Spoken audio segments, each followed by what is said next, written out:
Assalamualaikum warahmatullahi wabarakatuh. Perkenalkan, saya Randy Pradana dari Prodi Teknik Elektronika dengan NIM 21507334032. Di sini saya akan membahas dan mempraktekkan topik mengenai PLC. Nah, Programmable Logic Controller atau sering disebut PLC dirancang untuk menggantikan suatu rangkaian relay sekuensial dalam suatu sistem kendali yang dapat diprogram. Pada dasarnya, PLC dapat melakukan beberapa hal sebagai berikut, yaitu programmable, yang menunjukkan kemampuan dalam hal memori untuk menyimpan program yang telah dibuat. Kemudian logic, menunjukkan kemampuan dalam memproses input secara aritmatik dan logik. Kemudian controller, menunjukkan kemampuan dalam mengendalikan dan mengatur proses sehingga menghasilkan output yang diinginkan. Cara kerja sebuah PLC adalah menerima sinyal masukan proses yang dikendalikan, lalu melakukan serangkaian instruksi logika terhadap sinyal masukan tersebut sesuai dengan program yang tersimpan dalam memori, lalu menghasilkan sinyal keluaran untuk mengendalikan aktuator atau peralatan lainnya. Nah, contoh dari PLC industri sangat banyak, yaitu PLC dengan seri tipe basic PLC, CC1M dan CGM1H yang diproduksi oleh Omron. Kemudian tipe micro PLC Modicon M340 dari Schneider. Kemudian tipe modular PLC Q-Series Q00UG CPU dari Mitsubishi, dan banyak seri-seri lainnya. Nah, tanpa berlama-lama lagi, saya akan langsung mempraktikkan cara kerja dari rangkaian PLC menggunakan sebuah web simulasi, yaitu FPLC Simulator Online. Nah, setelah kita masuk ke laman webnya di FPLC Simulator Online, ada beberapa fitur atau function block yang diantaranya ada kontak sebagai input, coil sebagai output, branch untuk percabangan, dan rung untuk membuat ladder diagram. Ini yang akan kita gunakan untuk membuat ladder diagram dari PLC. Di sini saya sudah menyiapkan beberapa rangkaian atau ladder diagram yang dimana nanti kita akan catat outputnya dan membuktikan apakah hasilnya sama dengan cara kerja logic gate. Nah, untuk rangkaiannya saya sudah siapkan dengan total ada 9 rang yang nanti kita akan catat outputnya di tabel ini, dan kita akan membuktikan atau menganalisis outputnya apakah nilainya true atau false, dan kita akan menganalisis fungsi logika manakah yang sama dengan cara kerja rang tersebut.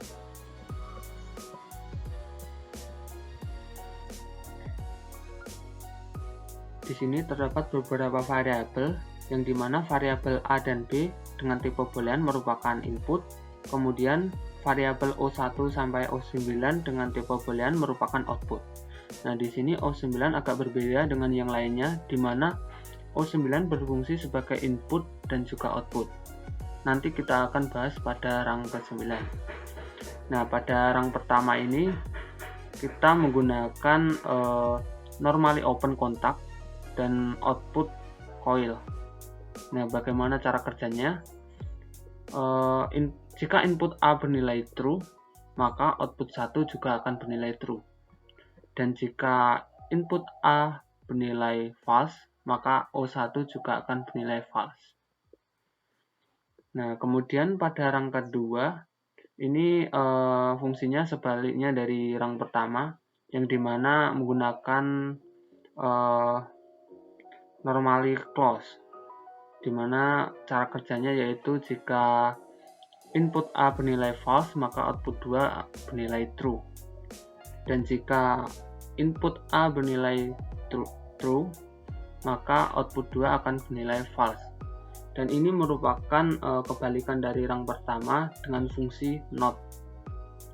Kemudian pada rang ketiga, yaitu menggunakan dua variabel A dan B dengan normally open, yang dimana jika input A dan B bernilai false, maka output 3 akan bernilai false. Dan apabila input A bernilai false, dan input B bernilai true, maka output 3 akan bernilai false.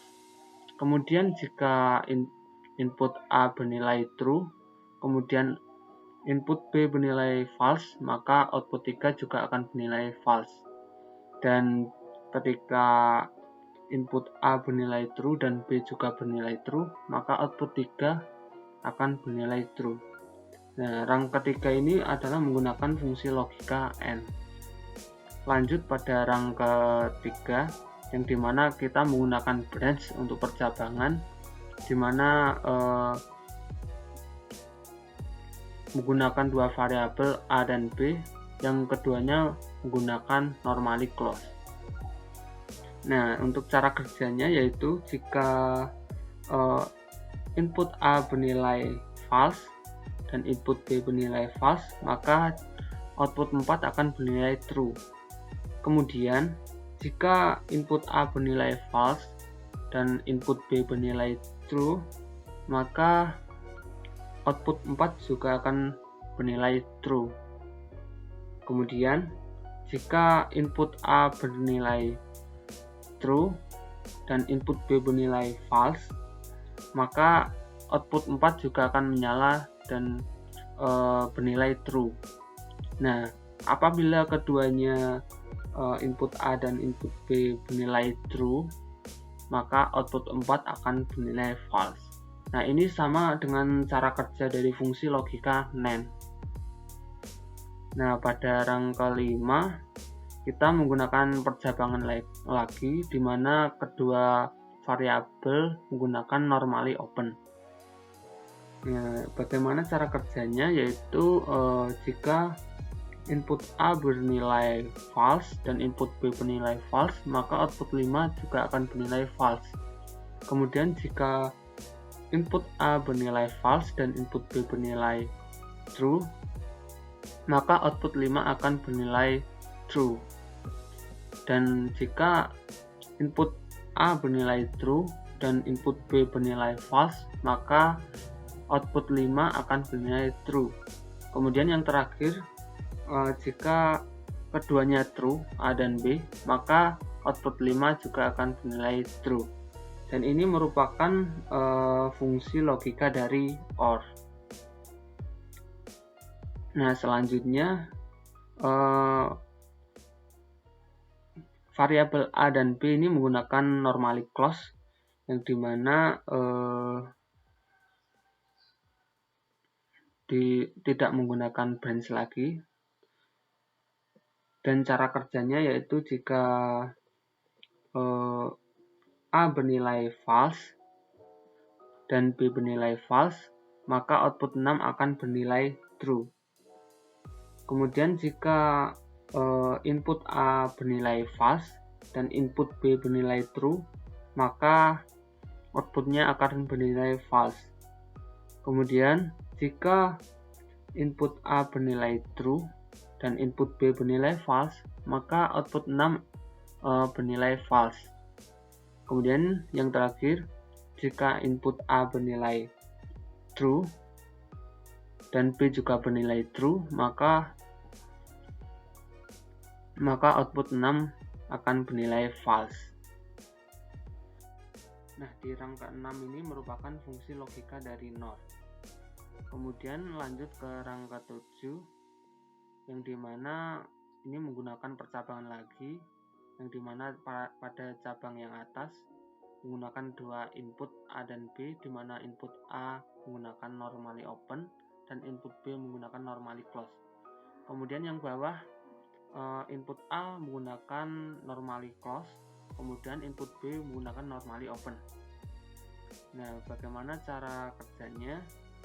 Nah, di sini jika input A bernilai false dan input B bernilai false, maka output 7 akan bernilai false. Nah, kemudian jika input A bernilai false, kemudian input B bernilai true, maka output 7 akan bernilai true. Nah, kemudian jika input A bernilai true, kemudian input B bernilai false, maka output 7 akan bernilai true. Kemudian jika input A bernilai true, kemudian input B bernilai true, maka output 7 akan bernilai false. Dan rang ke-7 ini menggunakan fungsi logika dari OR. Kemudian pada rangka 8 ini menggunakan percabangan, yang dimana percabangan atas menggunakan dua input, yaitu input A dan B menggunakan normally open, kemudian percabangan bawah A dan B menggunakan normally close, yang dimana cara kerjanya yaitu jika input A bernilai false dan input B bernilai false, maka output 8 akan bernilai true. Kemudian jika input A bernilai false dan input B bernilai true, maka output 8 akan bernilai false. Nah, kemudian jika input A bernilai true dan input B bernilai false, maka output 8 juga bernilai false. Nah, kemudian yang terakhir yaitu jika input A bernilai true dan input B bernilai true, maka output 8 akan bernilai true. Dan rangka 8 ini merupakan fungsi logika dari Knorr. Nah, kemudian untuk rangkaian yang terakhir agak berbeda dengan rangkaian-rangkaian yang sebelumnya, di mana ini output 9 berfungsi sebagai input dan juga output. Nah, untuk cara kerjanya yaitu jika untuk menyalakan output 9, kita perlu menyalakan input A. Nah, jika input A dinyalakan, maka output 9 akan menyala. Dan jika kita akan mengeset input A sebagai false, maka output 9 akan tetap menyala. Nah, untuk mematikan output 9 adalah dengan mengoperasikan B, dengan memberinya nilai true, maka di output 9 akan bernilai false. Nah, kita ulangi lagi. Jika input A kita berikan nilai true, maka output 9 akan menyala. Dan apabila kita matikan atau beri nilai false pada input A, output 9 akan mempertahankan atau mengunci inputan tadi, dan output 9 akan true. Dan untuk mematikannya lagi yaitu dengan mengoperasikan input B menjadi nilai true, maka dia akan mati. Nah, ini merupakan fungsi dari latch. Sekian praktik dari saya. Ada kurang lebihnya saya mohon maaf. Wassalamualaikum warahmatullahi wabarakatuh.